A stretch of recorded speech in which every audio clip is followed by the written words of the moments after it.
Namaskar. Om Shanti Shanti Shanti.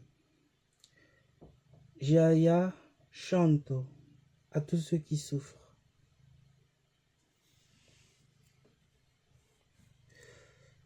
Je me présente, Ubuntu. J'existe car nous existons. C'est la signification de Ubuntu. Mon message pour ceux qui se portent bien, restez toujours vigilants à votre état de santé, à votre état émotionnel, psychique, et veuillez à garder une distance certaine avec vos pensées, ainsi que tout ce que je viens de réciter précédemment.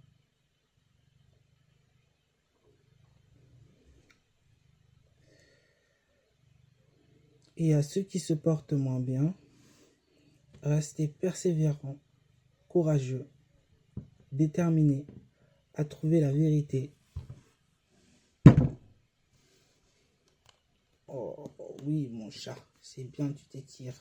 Et pour une fois, tu ne t'es pas étiré sur moi. Je t'en suis reconnaissant. C'était bien là où t'étais. Pose-toi un peu, ou sinon je t'embête. Tu veux que je t'embête? Tu veux que je t'embête? Que je t'embête? Que je t'embête? Que je t'embête? Que je t'embête? Que je t'embête? Hein? Hein? Bon, alors, reste tranquille. Hop là, je recommence. Je t'embête. Voilà. Il y a des moments pour se retrouver, se câliner. Il y a des moments où il faut savoir rester chacun de son côté, mon chat. C'est important. Bon, je parle à mon chat. Désolé. Donc, quant à ceux qui se portent moins bien, restez déterminés, courageux, obstinés. Soyez lucides sur vos émotions, vos pensées. Ayez du discernement sur tout cela, en fait. Soyez courageux. C'est vraiment le maître mot, c'est courageux et détermination. Et puis, de toute façon, à force de chercher, un jour ou l'autre, vous découvrirez que vous en savez suffisamment assez sur vous-même et sur le monde pour cesser toute activité de recherche. C'est ce qui m'est arrivé. Un certain temps, je me suis dit, stop, c'est bon, arrête de chercher, tu en sais suffisamment assez sur toi-même, tu sais quel genre de personne tu es, tu sais dans quel monde tu vis, ce n'est pas la peine de chercher davantage, de s'intoxifier l'esprit avec les informations, avec les réseaux sociaux, etc., etc. Stop, mettez fin à tout cela. Et d'ailleurs, j'ai un poème pour vous à ce sujet. Écoutez bien. Cela risque d'en froisser plus tard, mais écoutez bien. Écoutez très bien.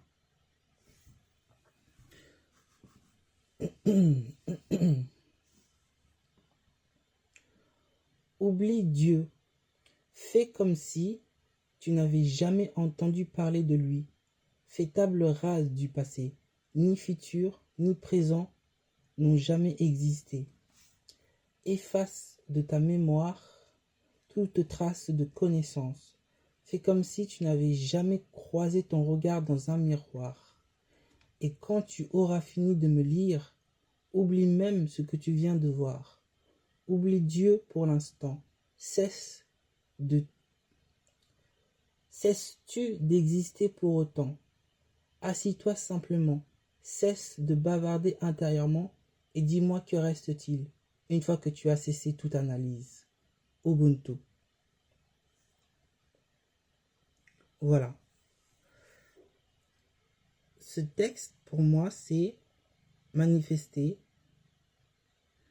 Cette intention s'est manifestée non pas pour dire que Dieu n'existe pas, mais pour vous dire de oublier tout simplement tout ce que vous croyez savoir sur lui. De tout simplement cesser toute activité de recherche et d'analyse pour enfin ralentir, vous poser et simplement ressentir la joie que d'être simplement d'être en vie.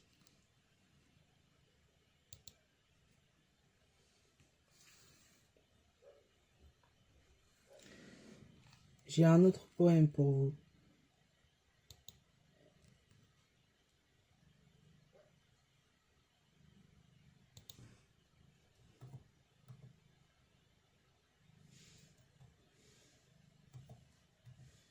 Je me demande un petit peu de temps de recherche.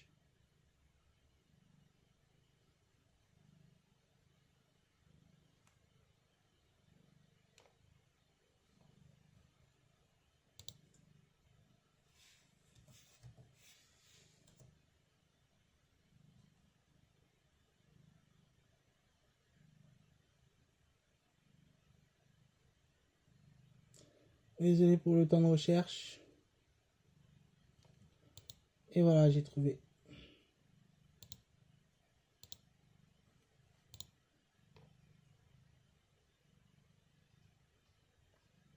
Celui-ci est un peu long, mais écoutez bien. Écoutez très bien. Ubuntu. J'existe parce que nous existons. Et ce poème se nomme Je. Quand je dis je dans ce poème, je ne parle pas de moi. Je parle de la pensée je. Je médite. Je édite. Je est la pensée unique qui subsiste. Il défie toute logique. Quand même les pensées s'arrêtent, je reste. Il est persistant comme l'illusion. Je persévère et espère atteindre la réalisation. Quand je acquiert une révélation, il pense j'ai réussi, même si il n'est toujours qu'une pensée, il n'est fondé sur aucune réalité et pourtant il croit s'être réalisé. Dans ce monde sans rivage, il est aussi irréel qu'un mirage. Il emporte tout dans son sillage. Tout comme dans la corde et le serpent, je s'est confondu lui-même. Sans doute s'est-il cru menaçant. Il croit avoir de sérieux problèmes, tout aussi inexistants. Si j'écris ce poème, c'est pour vous dire qu'il n'y a pas de jeu. Ce n'est qu'un phénomène qui en apparence nous malmène. Dans cette silhouette que vous avez pris pour votre corps, il règne sans doute un sérieux désaccord, car votre véritable nature est muette. Qui cherche à en perdre le nord? Qui veut profiter du silence? Qui veut ressentir son essence? Le jeu qui rêvasse encore. Voyez-vous l'entourloupe? Inutile de scruter ce poème à la loupe, car ce ne serait toujours que jeu à l'œuvre. Alors que pouvons-nous faire? La seule conscience de cela devrait nous satisfaire. Il est impossible de s'en défaire, car jeu est la pensée la plus populaire. Depuis notre plus tendre enfance, on croit que jeu est extraordinaire, mais jeu n'est qu'une pensée ordinaire, et cela n'est pas qu'une croyance. Devant ce miroir, vous avez cru vous apercevoir, de même, vous avez vu ce monde, et vous l'avez pris pour la vie. Quelle découverte immonde pour un jeune esprit. Dans la confusion de l'esprit, vous avez pris pour vous-même ce corps endolori. Ubuntu, je. Voilà. C'est un résumé d'un peu tout ce que je perçois de ma conscience. Et j'espère que cela vous parlera très sérieusement. Que cela vous a plu également. Je ne sais pas si vous connaissez la théorie de la corde et du serpent, mais c'est un homme qui se baladait, je le dis à ma manière, c'est un homme qui se baladait dans la forêt. Il commençait à faire sombre quand tout à coup il tomba sur une corde qu'il prit pour un serpent. Jeu de l'illusion. Il l'a réellement pris pour un serpent. Ni mouvement, ni agressivité, mais cette corde, par mépris, a été pris pour un serpent. Cet homme prit peur et courut au village et dit à tout le monde: Faites attention, il y a un serpent dans la forêt, il est très dangereux et il fait très peur. On est d'accord? La corde est une corde. Elle ne peut être confondue avec un serpent, qu'il fasse jour ou qu'il fasse nuit. Eh bien, c'est exactement pareil. Je est comme la corde. Et par le jeu des miroirs, nous avons pris ce jeu pour nous-mêmes. Or, ce jeu, même s'il est persistant, ce n'est qu'une pensée. Ce n'est rien d'autre qu'une pensée.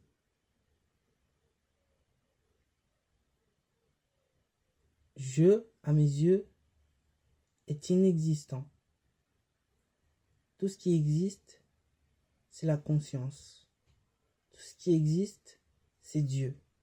Tout ce qui existe, c'est l'univers. Tout ce qui existe, c'est l'un sans second. Et c'est dit dans plusieurs écritures. La Bible, le Coran, la Torah, le bouddhisme, l'hindouisme, tout ça. Et moi, je m'intéresse à la théorie Advaita Vedanta. Et je vous invite à vous renseigner dessus. Sur Wikipédia, il y a un petit paragraphe qui en parle.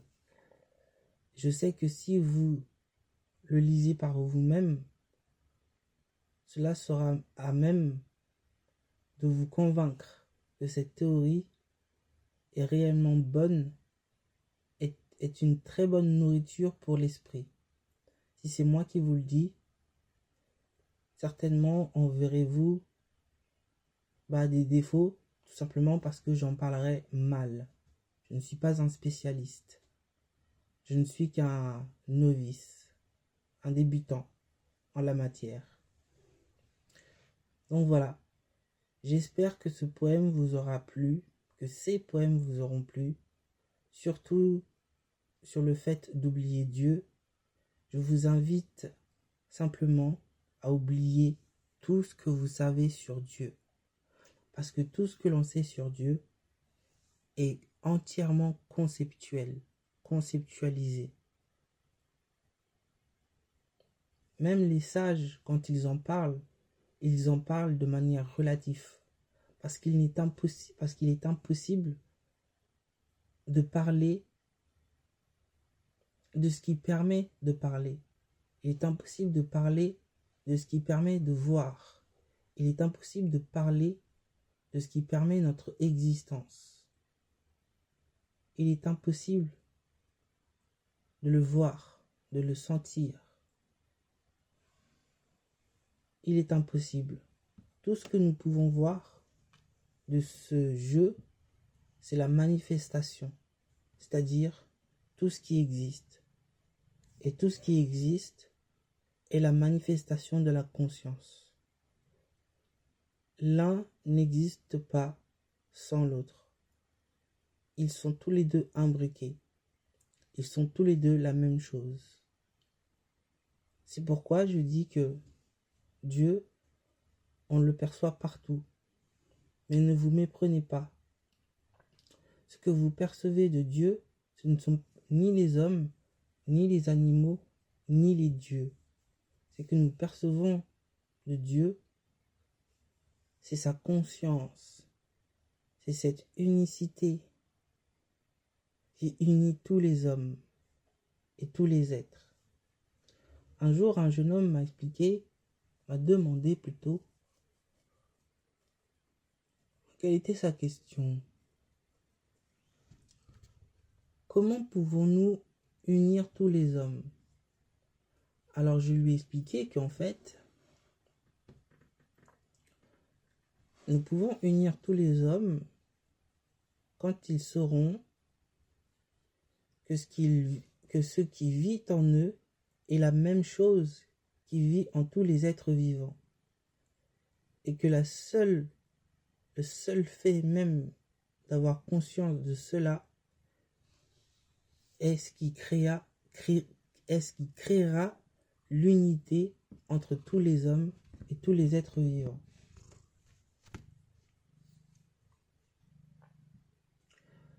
Je l'ai dit différemment parce que ma mémoire travaille un peu. J'ai fait appel à ma mémoire. Mais je lui ai dit ça de cette manière. Et il m'a posé une autre question. Il m'a demandé, mais que comptes-tu faire de ta vie?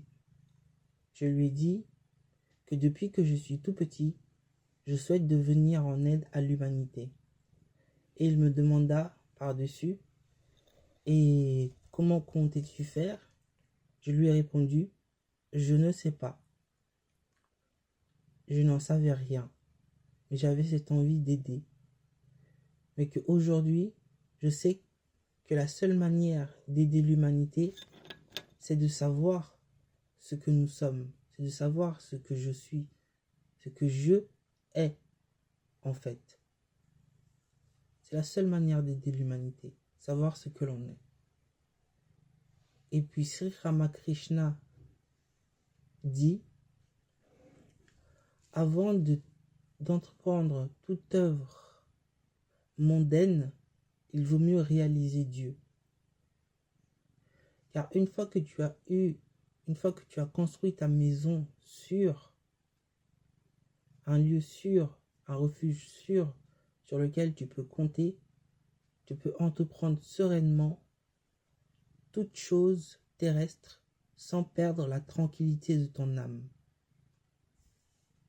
C'est ce que Sri Ramana Krishna dit dans son livre L'homme et la création, il me semble. Voilà. Je pense que j'en ai assez dit.